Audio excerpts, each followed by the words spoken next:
আসলে এখন আমাদের জীবনে রুটিন মেনটেন করা অনেক কঠিন। আমরা এসেছিলাম গত 3 দিন আগে হবিগঞ্জে এনসিপির নেতৃবৃন্দের সাথে একটা দুঃখজনক ঘটনা ঘটেছিল। হবিগঞ্জ সদরে তাদের একটা মিটিং ছিল টাউন হল ময়দানে। এটা শেষ করে ফেরার পথে তাদের উপর হঠাৎ করে বর্তমান সরকারি দলের কিছু উচ্ছৃঙ্খল লোক, সন্ত্রাসী লোক আক্রমণ করে এবং আক্রমণে অনেকেই আহত হন। এর মাঝে গুরুতর আহত হয় আলিফ। সে খুব গরিব পরিবারের একটা সন্তান। মা মানসিকভাবে অসুস্থ, ভারসাম্যহীন। বাবাও অ্যাক্সিডেন্ট করে ঘরে পড়ে আছে। বড় একটা ভাই এখানে দেখলাম, সেও খুব সুস্থ না। এই ছেলেটা একদিকে লেখাপড়া করে, আরেকদিকে টিউশনি করে পরিবার চালায়। এইরকম একটা ছেলের উপর আঘাত, আর বিশেষ করে 24-এর পরে এরকম কাউকে আবার চোখ হারাতে হবে, এটা আমরা কল্পনাও করি না। আমরা এই ঘটনার নিন্দা জানিয়েছি, আবারও নিন্দা জানাই। যারা এটা করেছে অবশ্যই তাদেরকে আইনের আওতায় পাকড়াও করে এনে শাস্তি নিশ্চিত করা উচিত। তা না হলে আমরা 24-এর পরের বাংলাদেশে এই সন্ত্রাস আর দেখতে চাই না। এই সন্ত্রাস ফেসিবাদেরই ছায়া। ফেসিবাদকে বিদায় করার পরে আবার ফেসিবাদ, এটাই জাতি মানবে না, বরদাস্ত করবে না। আমরা তার সুস্থতা কামনা করি। চিকিৎসক যারা আছেন তাদের প্রতি আমাদের আহ্বান, তারা যেন তাকে যথাযথ চিকিৎসা প্রদান করেন, সে সুস্থ হয়ে আমাদের মাঝে ফিরে আসুক। একটা কিশোর ছেলে মাত্র ইন্টারমিডিয়েট ক্লাসে লেখাপড়া করে, তার উপর আবার তার পরিবারের চাপ। আল্লাহ রাব্বুল আলামিন এই চাপ বহন করার, সহ্য করার তৌফিক তাদেরকে দান করুন।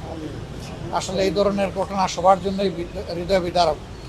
আমাদের খুবই কষ্ট লাগে যে এই ধরনের ঘটনা পরিবর্তিত এই বাংলাদেশে ঘটছে। আমরা এখানে দেখতে চাই যে সরকারি দল কী করে তাদের এই সমস্ত লোক যারা সন্ত্রাসী কার্যক্রম পরিচালনা করেছে, এটা খুবই দুঃখজনক। পরে আমরা দেখলাম যে এই ঘটনার তারা যখন বিচার চাইতে যাবে, থানায় মামলা করতে যাবে, তখন তাদের মামলাটা পর্যন্ত করতে দেওয়া হচ্ছে না, নেওয়া হচ্ছে। বহু সংগ্রাম করে তারা গিয়ে পরে একটা মামলা দায়ের করেছে। এটা কেন হবে? কারো বক্তব্য কারো পছন্দ না হলে আরেকটা বক্তব্য দিয়ে তার জবাব দেবে। আর তিনি যদি কোনো গুরুতর অপরাধ করে থাকেন তাইলে আইনের আশ্রয় নেবে, কিন্তু নিজের হাতে আইন তুলে নেওয়ার অধিকার তো কেউ কাউকে দেয়নি।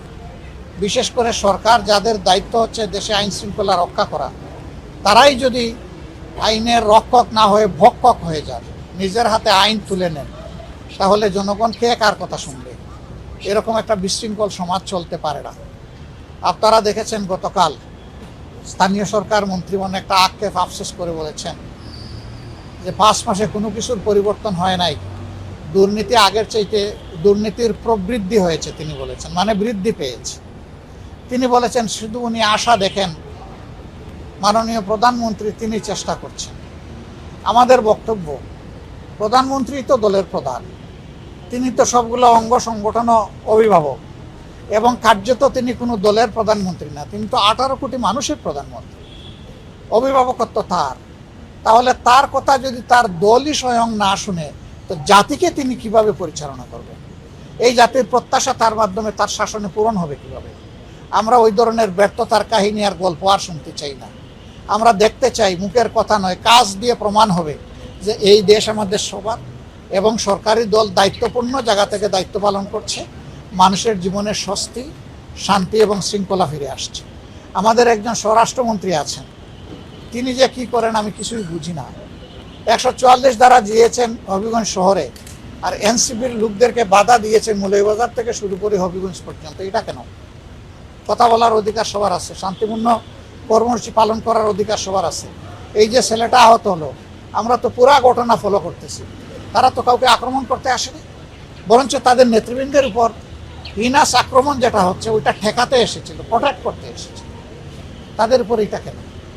এটা আসলে বিস্ময়কর, নিন্দনীয়। এটা বন্ধ হওয়া উচিত।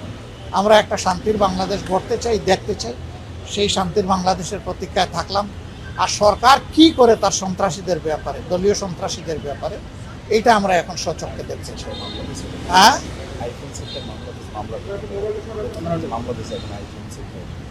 ইতিমধ্যে তারা পাল্টা মামলা দিয়েছেন। আরেকটা বিষয়, যে ঘটনাগুলো পাল্টা মামলা দিয়েছে আইফোন ছিনতাইয়ের। আমার মনে পড়ে গেল, এখন যিনি শিক্ষামন্ত্রী, তার বিরুদ্ধে ফ্যাসিস্ট সরকার ভ্যানিটি ব্যাগ চুরির মামলা দিয়েছিল। তো তারা কি ওখান থেকে সবক নিছেন নাকি? ওখান থেকে সবক নিলে এইরকম মামলা দেওয়া সাজে? নইলে আমার মনে হয় যে নিজেরা ওখানে ভুক্তভোগী হয়ে এখন ঝাল মেটাচ্ছেন সাধারণ জনগণের উপর, এটা ঠিক হবে না। যাদের উপর ঝাল মেটানোর তখন মেটাইলেন না কেন, এখন সাধারণ জনগণের উপরে কেন ঝাল মেটাবেন? এই মামলারও আমরা নিন্দা করি, এটা হওয়া উচিত নয়। দেখা যাবে কি এই ছেলে মায়ের খেয়েছে, চোখ গিয়েছে, তার মামলায় করা আসামি যারা তাদেরকে হয়তো কিছুই করা হবে না, পাল্টা বানাওয়াট মিথ্যা মামলা যেটা দেওয়া হয়েছে ওইটার আসামি যাদেরকে পরিকল্পিতভাবে বানানো হয়েছে অ্যাকশন তাদের উপর শুরু হয়ে যাবে।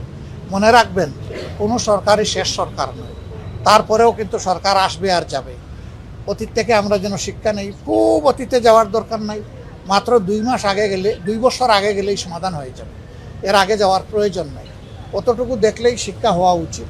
আমরা সেই সুশিক্ষা সবার মাঝে মানে তৈরি হোক, এটা আমরা দেখতে চাই। সবাইকে ধন্যবাদ। আসসালামু একটা আলাইকুম। প্রশ্ন আমি করছি। ধারাবাহিকভাবে ঘটনাগুলো ঘটছে, আপনারা নিন্দা জানাচ্ছেন, প্রতিবাদ জানাচ্ছেন, কিন্তু করণীয়টা আসলে কি? আমরা দেখলাম গতকালকে সিলেট যাওয়ার পথেও কিন্তু তাদের উপর আক্রমণ করা হলো। ঘুরে দাঁড়াতে হবে, কোনো জায়গায় ছাড় দিয়ে কথা বলা ঠিক হবে না। যেখানেই অন্যায় সেখানেই প্রতিরোধ, এটাই সমাধান, এর বাইরে কোনো সমাধান নেই। Thank you. আসসালামু আলাইকুম।